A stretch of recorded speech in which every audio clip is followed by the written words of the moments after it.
everybody, Flash Notion, back for another reaction to One Punch Man! And, it's a little bit chilly out this morning when I'm recording this. But that has no effect on whether or not I'm going to record. So yeah, 2 episodes. I do have the title for the first one here. It's like the first frame. It's literally showing the title. But, I don't really care. So, the first 2 episodes that we watched, we got introduced to Saitama and Genos. Saitama, he was fucking, not quite depressed, but he was just kind of drifting through his life, and then he actually fought some guy and killed him, and figured out that he, likes fighting bad guys. So he trains himself up, becomes a superhero, and inadvertently becomes so fucking good that he goes right back into being just bored with life, and now he's actually depressed. And he literally dreams of a day when he finds a worthy opponent who can take him out of that state. Which I'm interested to know if the show will ever provide him with that, and like how fleeting it might be if they do. So we'll see. But so far, nothing. No opponent has been even close to good enough. But yeah, we've had him beat up a pollution guy, or like a guy made out of pollution or something like that. We've had him beat up, a Titan that was just, ridiculously huge. And we've had him fight a bunch of, beast people, including a very, interestingly designed Mosquito Queen. Which I have to say is actually not a bad name for a fucking supervillain. Mosquito Queen. even though I know that wasn't actually her name, it was like Mosquito Girl or something like that, but come on, Mosquito Queen is better. But yeah, we also got introduced to Genos and his whole deal of like, I'm a cyborg who is built by this doctor, or rebuilt by this doctor, because I want to go out and find and kill this other cyborg who killed my whole family, and I'm so... I've got like this edgy backstory, and everybody probably loves me for it. And I'm just sitting here like, pretty much the exact same as Saitama. Like, dude, just shut the fuck up and do your thing. Don't talk so much about it. Just do. And yeah, and Saitama's somewhat reluctantly, it seems like, decided to actually mentor Genos in the ways of being a great hero. But we also have like this, what they call it, the House of Evolution, that's trying to do bad stuff, and, well, they need to be stopped. Looks like a lot of cloning and genetic manipulation type bullshit, so... Yay, more body horror. But... as far as what's going to happen this time, guessing, based on this title, we're either going to already be dealing with this arc and getting it done and over with, or we're going to be delving into some backstory and seeing why this is going to last a while. I'm not sure. We'll find out. Yeah. So, let us find out. Starting these episodes in 3, 2, 1.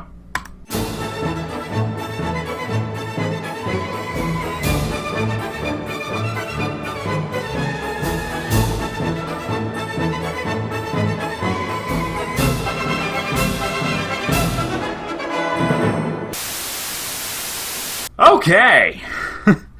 We are back on YouTube, and yeah, interesting set of episodes. Okay, so we finished up the the little mini arc with the House of Evolution, and that was pretty cool. You know, scientist who's just like, humans are trash, and I'm smarter than everybody. I've seen it before. And he's just like, I'm going to use genetic engineering to make a perfect human body, and now I'm going to become obsessed with the hero because he's stronger than anything I've been able to make. And then the hero actually shows up and,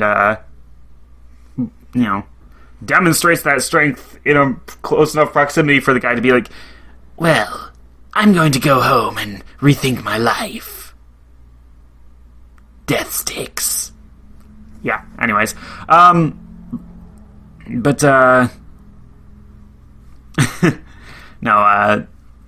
It was pretty funny at the end. Just like, you could see his worldview crumbling. And I do like the specific thing here of just like, yeah, Saitama, as far as we or he knows, is just a guy.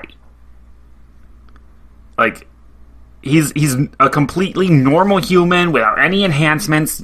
As far as he knows, he's not even any kind of meta-human. He just trained really hard, got really fucking strong and fast, and is now a hero. And this guy who's less like, well, plain ordinary humans are not good enough. They're not strong enough to be the top species. They don't deserve their place in this world anymore. Other than me, because I'm obviously better, because I'm smarter. Like, he's confronted with Saitama, who is basically just the biggest fuck you to that mentality ever, and he just kind of has a little bit of a breakdown I definitely need to rethink my life. I would like it if, because this is not the first time we've had that, obviously. I guess it is in the show, because the other example was kind of Genos. But, like, in looking at it, it would be really cool if characters like, Dr. Genus there, and now Hammerhead, who have been kind of humbled by Saitama, eventually come back, having learned from that in some way. Maybe even to help him. I don't know. It would just be nice to follow up on this sort of thing and, yeah, actually expand on these people as characters. At least that's my thought. As far as the second episode goes, though, I definitely feel as though that episode is quite possibly the most Japanese anime thing that I've actually seen in quite a while. In that, I definitely sense the cultural attitude seeping through there. Hammerhead right there, like, just looking at the world that I am currently living in, the attitudes that are being presented by us younger folk in the, well, not really just us younger folk, but anybody that's working a fucking minimum wage job at this point in America, or in the United States, I should say. Though I guess in Canada too, probably. A little bit. I don't know about Mexico. Mexicans have internet, right? Why don't we ever hear from them? I never hear from anybody in actual Mexico on the internet. It's weird to think about. But, the point is that, we here in the United States who do, people in the United States who work minimum wage jobs, or who have ever worked a job where they've been underpaid, are immediately going to look at Hammerhead and be like, if this guy could just tone it down a little bit and maybe act a little bit smarter, go get him. Fuck the rich people.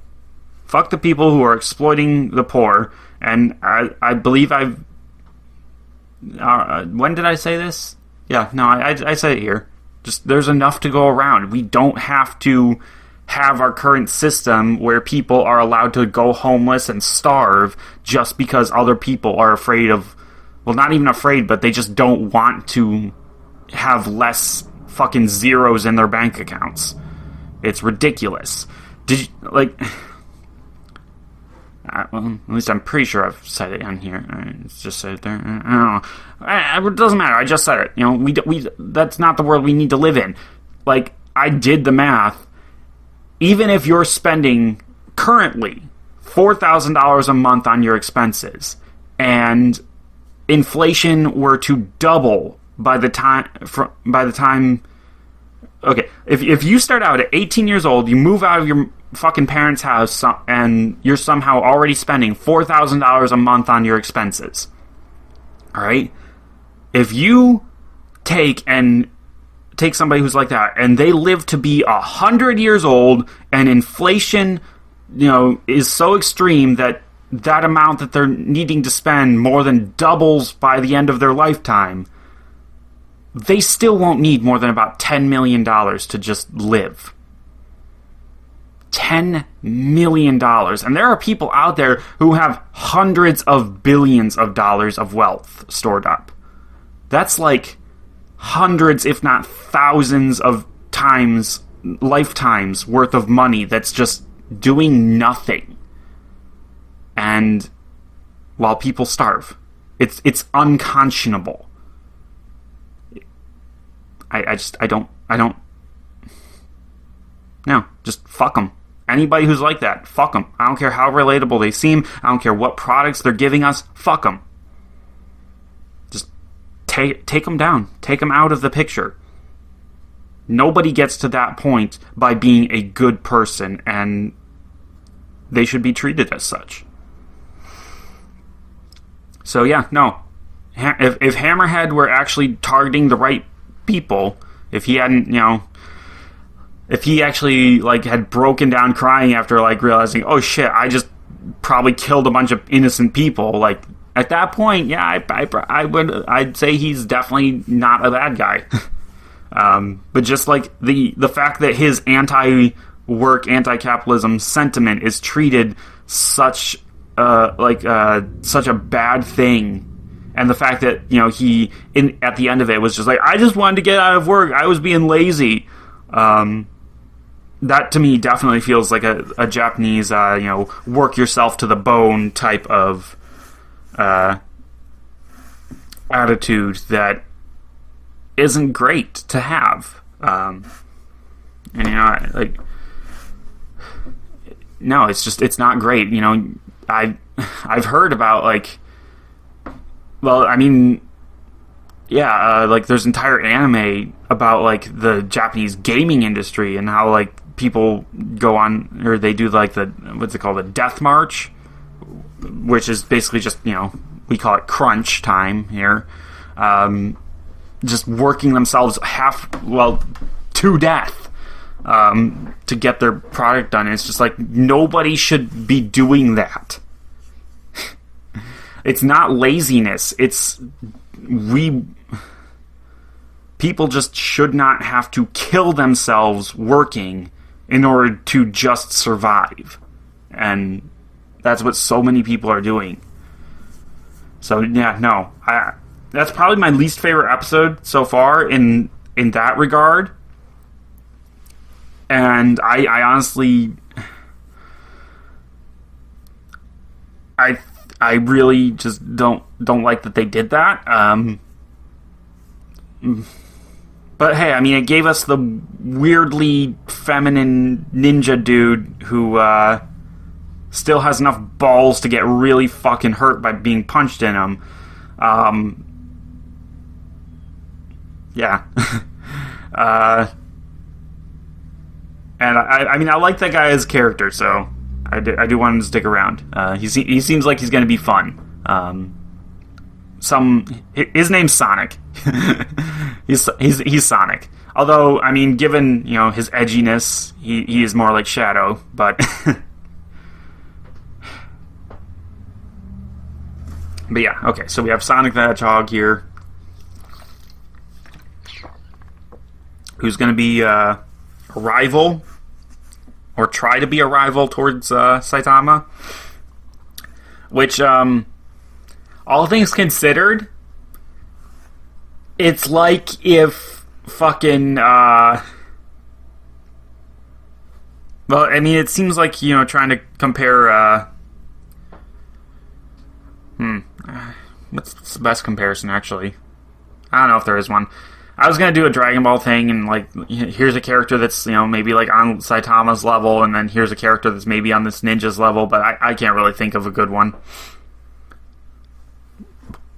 I guess maybe Yamcha versus Krillin, but at the end of Super.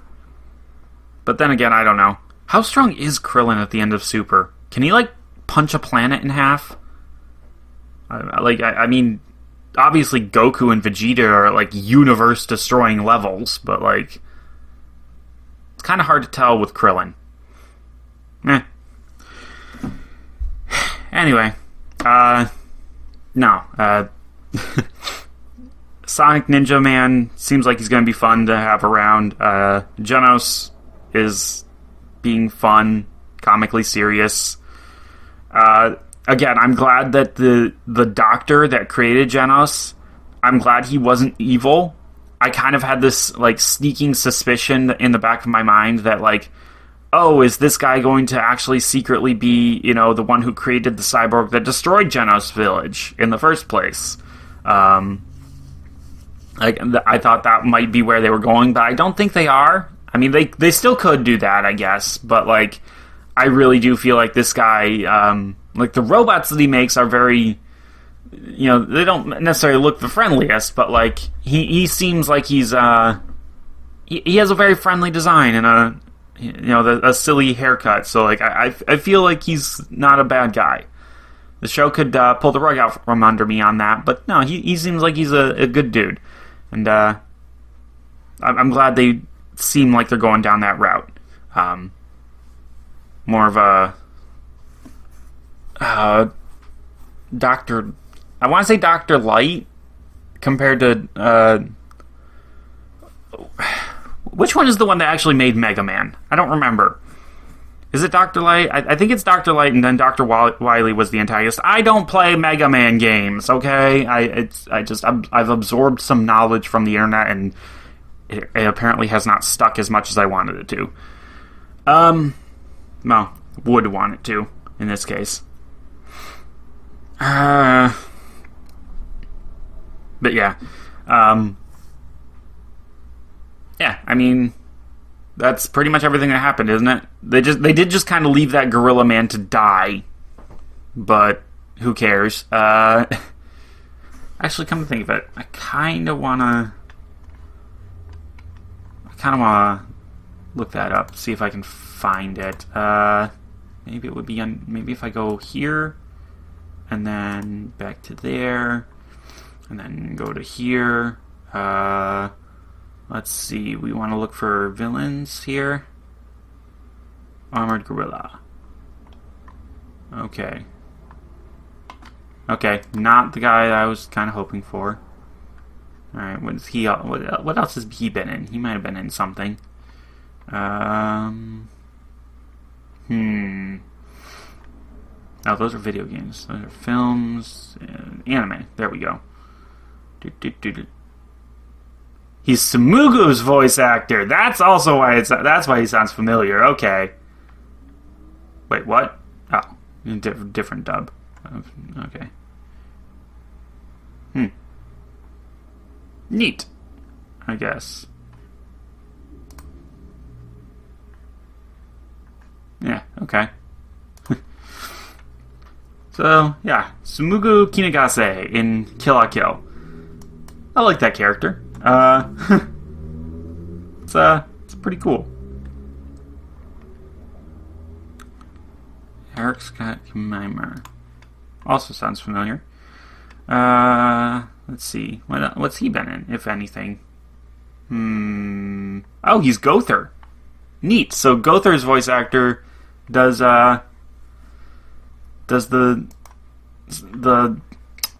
Sonic. Let's see. And then there was like one other guy that, yeah, the Dr. Genos. Okay. He done anything? Let's see. Nope, not that one.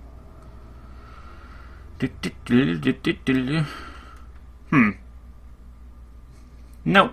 I don't think I've seen him in... Oh! Really? Okay. He was M in Gun Gale Online, the SAO Alternative Gun Gale series, which was a pretty cool series. Probably like the best thing that SAO's ever done. At least for half of it. Oh, and he was in some... God damn, everybody here's in Seven Deadly Sins. Hauser. Oh, okay. Yeah, no, Hauser's a relatively minor character, so... But yeah, okay, so that's Dr. Genesis' voice actor. I think that's everybody that's important so far. Yeah. So some familiar voice actors, surprisingly, actually. Anyway, yeah, just thought I'd look that up real quick. First episode was fine. Second episode was also fine, but I dislike it for personal reasons rather than for anything that, like, it actually did in story-wise. I'm looking forward to this whole superhero registry thing and maybe meeting some other heroes that exist in this world and seeing what goes on with them. Fucking Moomin Rider there. Like, what even is that? Just, no. Why? Why bother? Like, what level of hero is he? Is he like a D-list? Maybe an E-list? I don't fucking know. He should not... I don't even know. Anyway. Oh, Jesus, what was that? Anyway, good, still a good series. Still enjoying myself. It's, the way it mixes the rather epic action at times with the genuine humor, it's pretty good. So it's often mood whiplash, but I do enjoy it. So yeah, I'm glad I finally got around to actually watching the series. Anyway, that's gonna be all for this time. So I'll see you guys next time. Bye bye.